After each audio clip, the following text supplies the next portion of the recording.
15 décembre 2008, expérience 93, contre-coup. J'ai eu droit à un super week-end, je me suis morflé un beau contre-coup. Bon, l'avantage c'est que ça devrait commencer à bien décoincer le bas, mais j'avoue que je ne me suis pas amusée. En gros, ma séance de neurotraining de la semaine dernière a porté sur la connexion à la Terre. Ce rapport-là est très lié à la nourriture chez moi, c'est-à-dire que le besoin de se sentir en sécurité passe par la bouffe. Cordon ombilical. C'est un détournement pervers de la connexion à la Terre, donc de la mer au sens divin. Quand on voit notre société de consommation, je me dis que je ne suis pas le seul et qu'il n'est guère étonnant que nous ayons presque tous perdu notre rapport naturel à la planète. Donc c'est mon estomac qui somatise pour tout jusqu'à maintenant et ça a été débranché. En résumé, maintenant, il ne va plus encaisser pour moi, il va falloir me démerder avec la connexion en bas. En théorie, il me semble que la Terre absorbe toutes les énergies négatives et les recycle. Donc au lieu de ressasser nos peurs, il suffirait de les envoyer à la Terre. Sinon, en mangeant pour somatiser, on se les garde. Et ça ne nous allège pas vraiment. Je suis quand même allée me faire une bouffe chez Pascal. Pas pire que d'habitude, mais certes un peu lourd. Résultat, gastro. On ne peut pas dire que je n'ai pas été prévenue.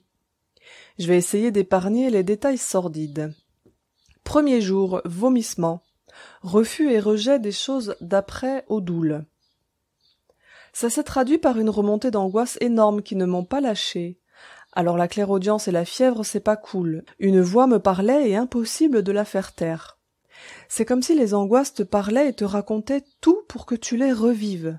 Le pire, c'est que comme elles sont issues de plein d'autres vies, c'est comme si tu te farcissais les angoisses de quelqu'un d'autre. J'en aurais pleuré. Donc me voilà à me farcir une pointe d'angoisse énorme, en plus du mal de bide, et une voix qui me raconte l'angoisse, le contexte, ce qui s'est passé, pourquoi j'en ai fait une souffrance qui ne m'a plus quitté, etc. Quand j'ai bien lâché, on passe à la suivante, etc.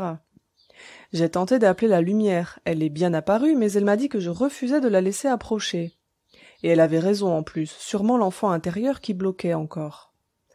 Elle m'a dit qu'ils étaient en train de me virer un max de karma dans la mesure de ce que je pouvais supporter et que ça irait mieux après. Je passerai les détails des souffrances, mais ce n'était pas l'expérience la plus sympa que j'ai vécue. Ce que j'en ai retenu surtout, c'est que c'est précisément quand tu es dans la souffrance que tu refuses de laisser ta conscience quitter le corps. Résultat, tu te fais absorber et tu tombes à fond dedans. J'ai à peine pu faire descendre la lumière et il aurait suffi que je transfère ma conscience dans le corps spirituel pour être peinard, mais non. Enfin, peut-être que je devais le revivre, mais j'ai l'impression que c'est plus un mauvais réflexe.